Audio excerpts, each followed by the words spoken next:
Hello guys, dalawa na lang ang natira guys, namatay yung ito guys. So isa guys namatay, sayang. Ayan, baka pinatay ng nanay niya guys. Ayan o, pinatay niya guys. Ayan o, ito na lang ang natira guys. So dalawa, kawawa naman. Dalawa na lang guys. Malapit na silang magkakuha ng pako guys. Ayan guys o, yan na lang natira guys. Ito guys o, wala na, patay na guys, sayang. Tatlo ba sana ito guys, kaya update ko kayo guys kung mabubuhay ba tong dalawa na to guys.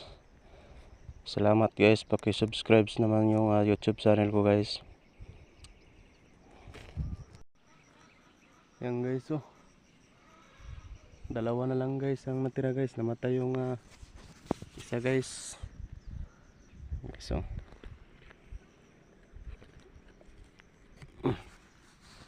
batay yung isa, sayang.